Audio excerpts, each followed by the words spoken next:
ทางลุ่มก็คือโอ้โปดเพพังหมดพ่อแม่พี่น้องเลยนี่พื้นมันยังบนเรือยังจักยางพ่อแม่พี่น้องเลยเนาะโปดเพพังหมดโถเนาะนี่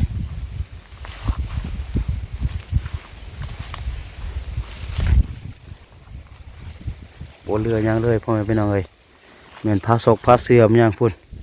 ศาสตร์มันยังละแม่นเฮียตามนี้หมดพ่อแม่พี่น้องเลยเนาะคล้ายๆกับเป็นบ้านร่างพ่อแม่พี่น้องเลยเนาะนี่พอมันบนเรือยังแล้วนะนี่เบิ่งทางนี้แล้วก็สอดออกเท่านั้นเลยพ่อแม่พี่น้องเลยมันบนเรือยังจักยางเนาะในที่สุดกะมาหอดมือนี่จนได้พ่อแม่พี่น้องเนาะมือที่บ้านคอน้องยัดกลายเป็นบ้านร่างเนาะบ่มีพายุเนาะบ้านก็ปูดก็เพเขาพังแบบนี้ถ้าหากว่าเป็นแบบนี้ต่อไปกะอีกบ่โดนสาวบ้านเพิ่นน่าจะมาม่างทิ่มพ่อแม่พี่น้องเลย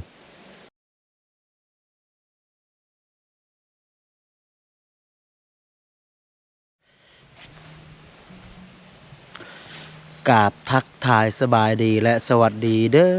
อพี่น้องบ่ว่าจะอยู่ในประเทศและต่างประเทศเนาะกะขอยินดีต้อนรับเข้าสู่สองคูดอยอีกคือเก่าคือเดิมพี่น้องเลยเนาะกะเดี๋ยวนี้เนาะคูดอยอยู่ระหว่างการเดินทางพ่อแม่พี่น้องเลยเนาะกะเดินทางที่ว่าจะไปหาก็คือน้องอูน้องอินพ่อแม่พี่น้องเลยเนาะไปหาลูกของนางยัดเนาะไปเบิงเนาะเพราะว่าหลังจากแต่ว่าคุณยายของนางยัดเสียไปพ่อแม่พี่น้องเนาะแล้วก็บ่ฮู้ว่าลูกของนางยัดก็คือน้องอูน้องอินจะอยู่กับไผกินน้ำไผนะพ่อแม่พี่น้องเนาะก็เป็นเคสที่ว่ามีหลายคนอยู่พ่อแม่พี่น้องเนาะมีผู้ใหญ่ใจบุญหลายทานอยู่เนาะที่ว่าติดตามแล้วก็เป็นห่วงเคสก็คือลูกของนางยัดพ่อแม่พี่น้องเลยเนาะเพราะว่าช่วงแล้วนี่ก็คือคุณยายของนางยัดเสียแล้วก็ครูดอยกับบ่ได้มาพ่อแม่พี่น้องเนาะเนื่องจากว่าก็เป็นสภาพดินฟ้าอากาศกับเวียกงานทางด้านครอบครัวนั่นแหละพ่อแม่พี่น้องเนาะแล้วก็มื้อนี้ครูดอยมาเมืองพาวดมแล้วก็ถือโอกาสตัวนี้ก็ว่าจะไปเบิงเนาะจะเข้าไปเบิงว่าน้องอูน้องอินอยู่จังใดกินน้ำไผเนาะแล้วก็แต่ละมื้อก็คือกินนอนอยู่บนใดหรือว่าอยู่เฮือนบนเก่าบ่อนะหรือว่าย้ายไปอยู่น้ำพี่น้ำน้องบ่อแบบนี้นะพ่อแม่พี่น้องเนาะก็มีผู้ใหญ่ใจบุญเพิ่นก็ฝากมาให้ครูดอยไปติดตามเบิ่งแดนั่นเนาะก็ตอนนี้ครูดอยก็กำลังเดินทางบวกกับอากาศกำลังหนาวพ่อแม่พี่น้องเนาะมีทั้งลมเนาะแล้วก็มื้อนี้ก็แดดออกน้อยนึงพ่อแม่พี่น้องเนาะนี่ให้พ่อแม่พี่น้องได้เบิ่งเนาะลมพัดวูวูพ่อแม่พี่น้องเอ้ยเนาะบวกกับอากาศเย็นก็บ่ฮู้ว่าพ่อแม่พี่น้องได้รับชมอยู่บนใดเนาะบ่ฮู้ว่าอากาศจะเป็นจังใดเนาะแล้วก็สภาพเส้นทางก็คือเก่าคือเดิมพ่อแม่พี่น้องเอ้ยเนาะนี่เป็นบวกเป็นโคลนเป็นตมแบบนี้นี่แหละเนาะนี่ไปก็เป็นปกติของครูดอยพ่อแม่พี่น้องเนาะเป็นสายลุยไปก็ต้องได้เจอกับสภาพเส้นทางแบบนี้เนาะเป็นบวกเป็นตมเป็นโคลนอยู่เป็นบ่อเป็นลุ่มแบบนี้พ่อแม่พี่น้องเอ้ยเนาะนี่แล้วก็ไปกับนี่มอเตอร์ไซค์คู่ใจของครูดอยพ่อแม่พี่น้องเอ้ยโถเนาะโอเคเนาะเดี๋ยวเป็นจังได้ล่ะก็เฮาค่อยไปพบไปพอกันอยู่ที่บ้านของนางยัดพุ่นแหละพ่อแม่พี่น้องเอ้ย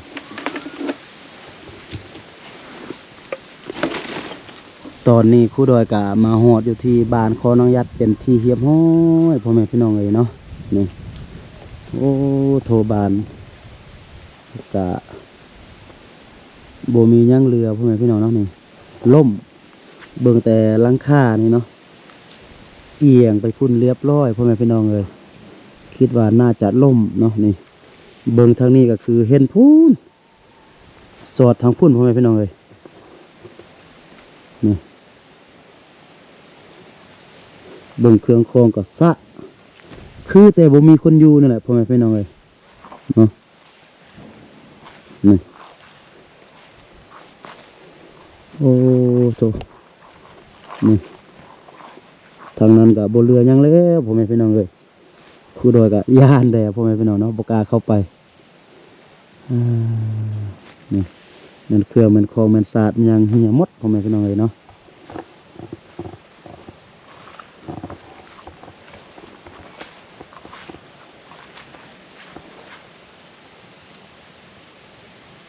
โอ้โถ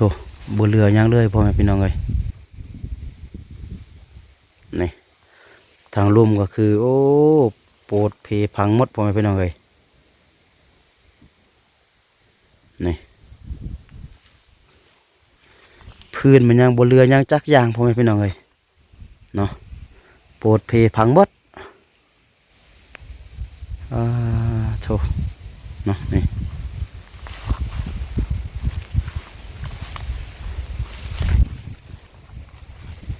บ่เรือยังเลยพ่อแม่พี่น้องเอ้ยแม่นพาศกพาเสื่อมยังพุ่นสาดมันยังละแม่นเฮียตามนี้หมดพ่อแม่พี่น้องเอ้ยเนาะคล้ายๆกับเป็นบ้านร่างพ่อแม่พี่น้องเอ้ยเนาะนี่พอมันบ่เรือยังแล้วนะนี่แบบพื้นมันยังกับปวดเพพ่อแม่พี่น้องเอ้ยนี่เป็นบ้านร่างแท้ๆแหละพ่อแม่พี่น้องเอ้ยเนาะนี่เป็นบ้านร่างแท้ๆนั่นแหละมันเรือยังจักยางเลยพ่อแม่พี่น้องเอ้ยเพพังหมดแล้ว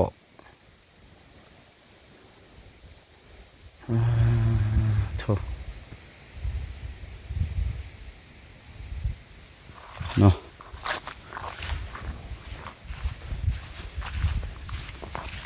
นี่เบิ่งทางนี้แหละเห็นทางนั้นเลยเนาะเดี๋ยวเราจะซูมเบิ่งนี่เบิ่งทางนี้แล้วก็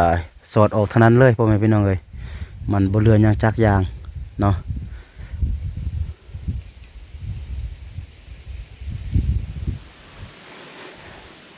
ในที่สุดกะมาหอดมือนี้จนได้พ่อแม่พี่น้องเนาะมือที่บ้านคอน้องยัดกลายเป็นบ้านร่างเนาะบ่มีพายุเนาะบ้านก็ปวดก็เพก็พังแบบนี้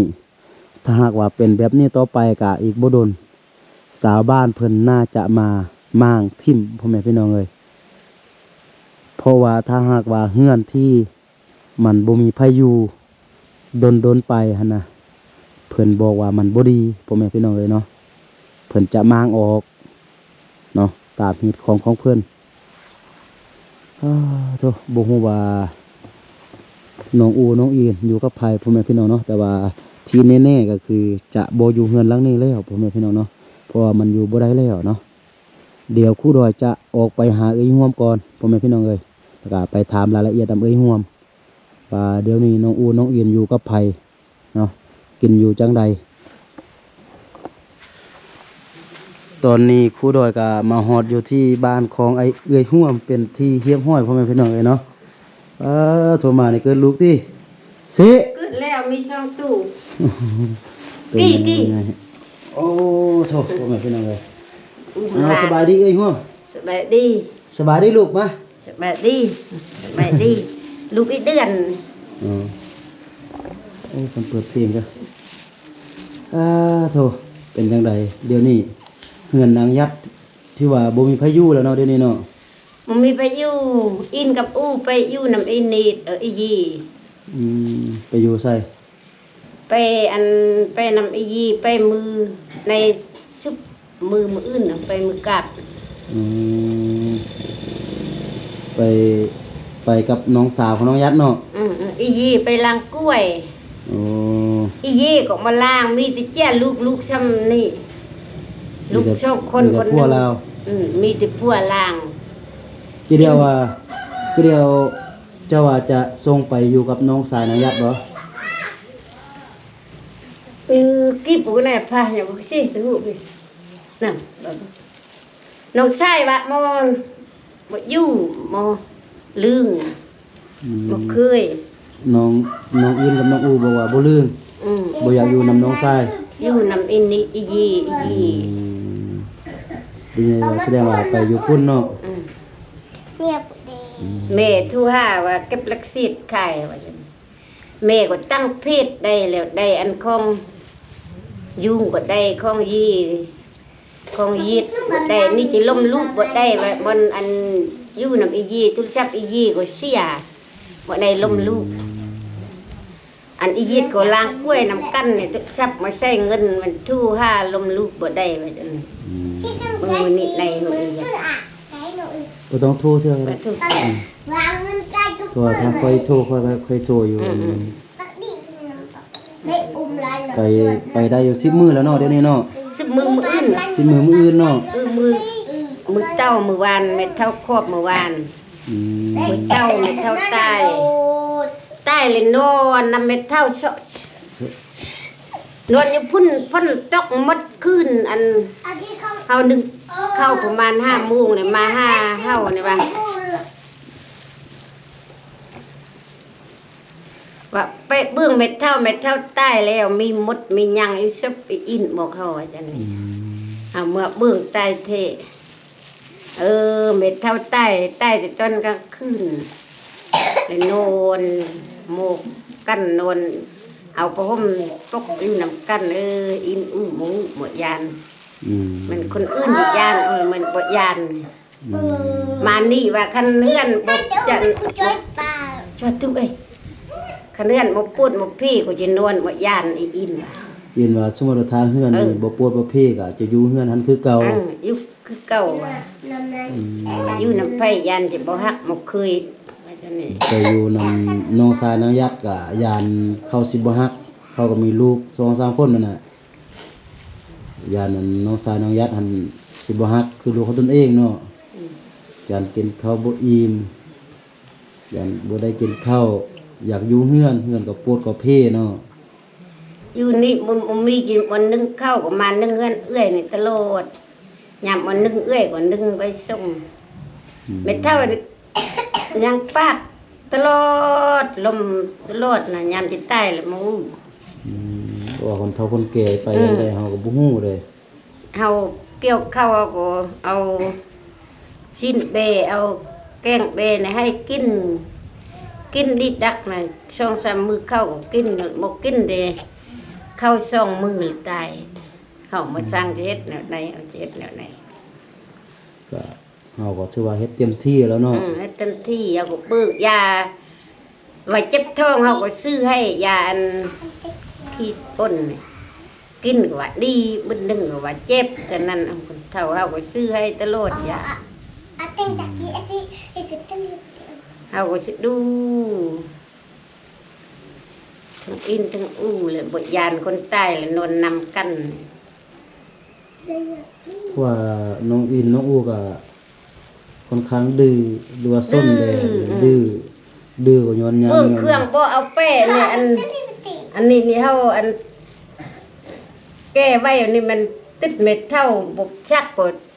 เฮาเลยซื้อบนตลาดคนไปตั้งบนเฮือนตะโตซื้อให้คนละสุดหนึงกว่าเหนียวใส่ไว้มันเฮือนตะยานบ่เอาไปสุดอันเอาซื้อเอาไปที่เสื้อมึงแม่พอจะพุ่นนาวเด้เครื่องอันเจ้ามาส่งนำมาส่งมันทิ่มทางใดบ่ฮู้ทิ่มอยู่อันว่าเมียนเมียนใส่ตรงพางเด้อ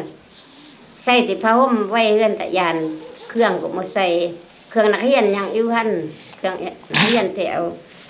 เด็ก คอยไปเบิ่งอยู่เฮือนหั่นก็คือปวดเพหมด ปวดเพ คือมันโจรเข้าแหละคือมันขโมยเข้าแล้วมันสาดมันหยังเลยฮือทิ่มอยู่นอกหมด อยู่นอกมันบ่มีไผเฮ็ด เฮาก็อยู่ไกลเบิ่งเฮาให้เข้าไปหม้อเฮาก็ย่านแด อันนำฮอดนี่กับเมียก็ไปใกล้ถ่ายรูปละล่ะอยู่ใกล้ว่าสิเมียนไผเมียนหยังยันจุ้นได้ลักได้ก็บ่เมียนยาน แม่นเฮาก็ย่านเมื่อกี้ ย่านโอ้อันนี้มันครอบแล้ว10 มื้อแล้วครอบมื้อวานแล้ว ก็เมื่อวานแล้วเนาะว่าเฮาไปเมื่อกี้เฮาก็อยู่นอกอยู่ไกลได้ย่านเฮาก็บ่กล้าไปหม้อหั่นน่ะชีวิตข่อยบ่คิดว่ามื้อนี้สิมาฮอดนะมื้อที่ว่าเฮือนของน้องยัดเป็นแบบนี้แล้วก็สิบ่มีภัยสุดท้ายลูกก็จะกลายเป็นคนเร่ร่อนแบบนี้หั่นน่ะข่อยบ่คิดจักหน่อย แม่ว่าบ่กินข้าวสิดูลูกแท้นึกว่าสิดูแท้อัน เป็นแนวนั้นบ่คิดเลิกโอ้บ่คิดจะเอาผัวไปจะเฮ็ดจะนี่บ่คิดเลิกมีแต่คิดจะไป คิดว่าจะไปคิดว่าตัวเองอยากได้ผัวคิดว่าผัวตัวเองล่อไปคิดว่าเขารวยไปแล้วก็จะส่งเงินมาให้ลูกสุดท้ายมันบ่เป็นดู หาเงินบ่มีเลยมื้อวานว่าผัวไปจ้าง เฮาคิดแต่ได้คิดแต่อยากได้เฮาบ่คิดว่าสมมุติว่ามันบ่เป็นคือเฮาคิดได้ลูกจะอยู่จังใดอะนะย้อนคิดน้อยนั่นแหละ คิดบ่ฮอดนี่หมดถึง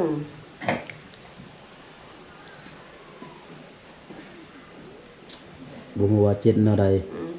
ก็จะปล่อยไปตามเวรตามกรรมนั่นแหละมีแต่มือใดเฮามากอะถ้ามีเงินคำจักเล็กจักน้อยเฮาก็ให้เข้ามาเบิ่งถ้าบ่มีเฮาก็จะได้ปล่อยไปตามเวรตามกรรมนี่แหละเพราะว่าเฮาก็ ไปตามเวรตามกรรมก็สิดูตามเวรตามกรรมก็สิดู แม่นก็สะดุ้งแต่ว่าเฮาก็บ่สุดแต่ว่าเฮาบ่ฮู้จะเฮ็ดแนวใดหั่นความเอ็นดูความอันนั้นนี่ความความเฮาอยาก เฮาก็เป็นห่วงจะดูนี่นาวนี่ สวยหั่นน่ะแต่ว่ามันก็เลือเฮียงที่ว่าเฮาก็ ดื้อสองคนนี่ ที่ ดื้อ ว่าจะ ที่ ส สุ ว ด ย เลย หั่นน่ะก็ดื้อย้อนหยังดื้อย้อนว่าแม่บ่ แม่บ่อยู่ ศึกษาอบรมหั่นแหละแล้วก็แม่ ถ้า ก็ เงิน บ่ นำ อ เม็ ยู่ ดเท่าบ่มีตี้ถ้าบ่มีตี้ เพราะ เงิ ว่าน เขา เอาไปให้นำเม็ดเท่าก็ยำ5น้ำใต้ก็จวบเส้น5ก็ เพราะว่ามันกลายเป็นเด็กใจแตกแล้วหั่นน่ะเพราะแบบว่ามัน ใจ บ่ ฉลายแล้ว มันแบบเป็นครอบครัวแตกแล้วก็บัดนี้ดีแต่ว่าเขายังบ่ใหญ่ถ้าเขาใหญ่เนี่ยก็คือน่าจะแบบไปซุ่มมัวแบบสิ่งเสพติดสิ่งที่บ่ดีอะนะแต่ว่าเดี๋ยวนี้ยังน้อยเขาบ่ฮู้เฮ็ดซื่อๆแต่ว่าถ้าเป็นคนใหญ่อายุประมาณ10ปลายปีนี่ก็คือถือว่าเรียบร้อยเลยแหละน้องอูน้องอินนี่เฮ็ดไปเฮ็ดมาแล้วกลายเป็นโจรกลายเป็นคนขี้ลักไปเลยแหละเพราะว่าครอบมันบ่มีความอบอุ่นทางครอบครัวเลยอะนะมันกลายเป็นอันแบบเด็กใจแตกที่เพิ่นว่านะ พี่ปั๊มพูดไก่คือมันไปพูดจ้ะ เฮาก็บ่ฮู้ว่าจะช่วยเพิ่นแนวใดดี อืม ช่วยจะได้เฮาก็เป็นคนบ่มีเนาะได้แต่เอ็นดูไป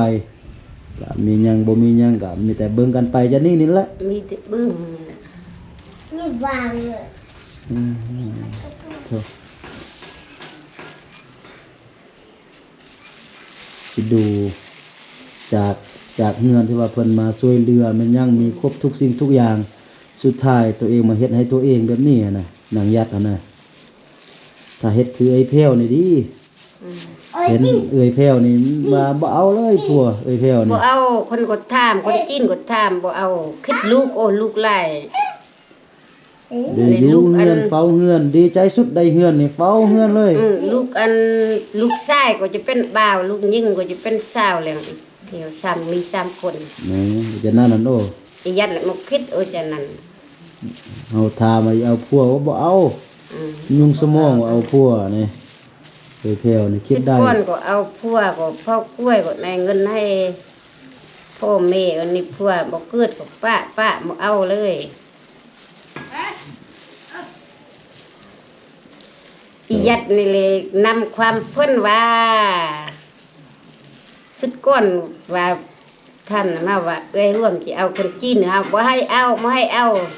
ว่าไม่คิงว่าให้เอาว่าบ่ให้เอาเลย เท่า น้ำลังนี่โอ้มา ลูก นำกันกินนำกันมาว่าเอาละบ่ฮู้เลย ก็นั่นแหละ ก็ค่อยมาก็มาบ่ทันแล้วเพราะว่าค่อยก็บ่ฮู้เขาคิดว่าสิมาเยี่ยมยามไปซื้อมาปุ๊บว่าเราอยากเอาผัวเป็นคนจีนค่อยมาบอกก็บ่ทันนั่นน่ะ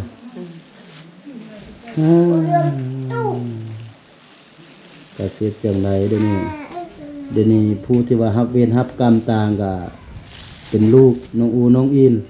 ส่วนตัวเองอยู่พุ่นอยู่สนุกสุขสบายก็เป็ ลู น ก ห มั ยั น ง ยังอยู่พุ่นว่าฮอดยามบ่กินข้าวก็บ่กินสิดูลูกก็ลำบากคือกัน บ่กินตัวเองบ่อยากกินสิลูกตัวเอง สิลูก ติ๊กกับดี ตัวเองอัน พอช่วยครับไอ้นี่อันเรือกินเลยนำ นั่นดู ด้วยครับเราเฮียน ว่าตัวเองเฮ็ดเองดูถ้าว่าตัวเองบ่เฮ็ดก็จะบ่ทุกข์แบบนี้ กูมาตี ก็บ่ว่าเช่นแนวใดก็มีหลายคนอยู่ที่ว่าเป็นห่วง โปโปโป ผ เพราะว่าเคสนี่ไผเบิ่งไผก็เอ็นดูอะนะ อันนึงคือกัน เดี๋ยวนี้นี่น้องอูน้องอินนี่ไผเว้าหยังก็บ่ฟังแล้วนะเดี๋ยวนี้นะเพราะว่ากลายเป็นคนแบบใจแตกแล้วอะนะ โอ้จิตดีก็บ่ฮู้ว่าอนาคตตอนหน้าใหญ่มาแล้วก็จะเป็นคนจังใดโดยเฉพาะอันอู้อะนะเป็นผู้ชายตื่มสิไปติดสิ่งเสพติดแบบนี้แบบนั้นเฮ็ดไปเฮ็ดมาจะกลายเป็นโจรซ้ำอะนะ มันจะคือโจรบ่มีไฟเบื้อง ช่วย คนอื่นเบื้องก็บ่คือแม่ แม่น เฮาก็เบื้องก็บ่คือแม่ว่าอื่นเองแม่นี่คันดื้อแท้เว้าบ่ฟังน่ะแม่ก็สิตีออกมาแม่นแม่คนอื่นนี่ฟังแหละ แม่นแม่น คืออยู่น่ะแม่เฒ่าเว้าหยังก็ตีแม่เฒ่าบ่มีหยังกินก็ตีแม่เฒ่าเมืองแม่เจ้าคน อืม ความดื้อความ ก็เป็นเด็กใจแตกแล้วเด้โอเคซั่นน่ะเฮาก็เฮ็ดหยังบ่ได้เนาะก็ปล่อยไปจังนั้นล่ะก็มีแต่มีหยังที่ว่าจะเบิ่งกันได้เฮาก็ค่อยเบิ่งไป เดี๋ยวจะเอาขนมให้ลูกของไอ้ห่วมก่อนพ่อแม่พี่น้องเนาะ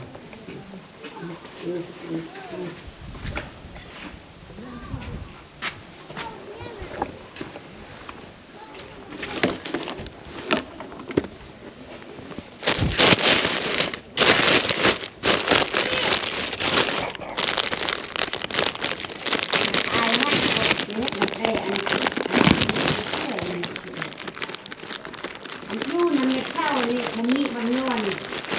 อนดังนี้มือเลื่อนเม็ดเท่าก็เหมือนกันมันมีมันปุ๊กมันเก้านี่ก็ได้ดิ อันใด ปุ๊กมันเก้านี่ก็ได้ดิกับใจกับใจหลายๆกับใจนะเป็นเช่น โอเคเนาะพี่น้องกะตัวนี้ก็เป็นเรื่องราวของน้องยัดก็คือสภาพของน้องยัดในปัจจุบันนี่เนาะพ่อแม่พี่น้องเนาะก็คือเดี๋ยวนี้หันก็คือที่ว่านางยัดนี่อยู่กับพัวคนจีนอยู่ที่ประเทศจีนพุ่นเนาะส่วนลูกของน้องยัดละแมนไปอยู่สวนกล้วยกับ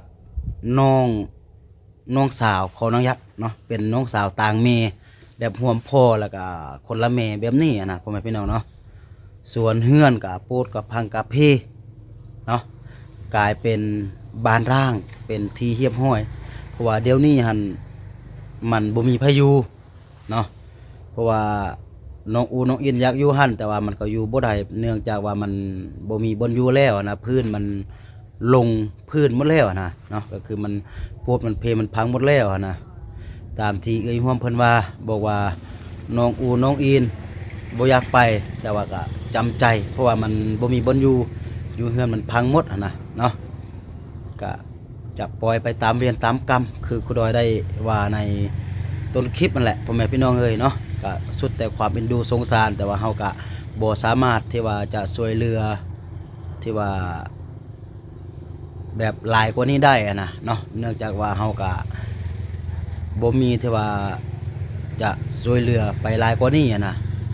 ก็มีแต่โดนๆก็เป็นแล้วได้ก็ค่อยไปเบิ่งเทื่อนึงคือแบบนี้นี่แหละพ่อแม่พี่น้องเอ้ยเนาะก็โอเคพ่อแม่พี่น้องเนาะสำหรับคลิปนี้ก็จะประมาณนี้เนาะสุดท้ายก็ขอไว้ใช้พรให้หมดทุกคนที่ว่าเข้ามาเบิ่งคลิปนี้เนาะจงอยู่ดีมีแฮงอยู่ดีมีสุขเนาะคิดสิ่งใดปรารถนาสิ่งใดก็ขอให้สมดังใจปรารถนาไปทางบกก็ขอให้ได้เงินได้คำไปทางน้ำก็ขอให้ได้เพชรได้พลอยเนาะสำหรับคลิปนี้ครูดอยต้องกล่าวคำว่าสบายดี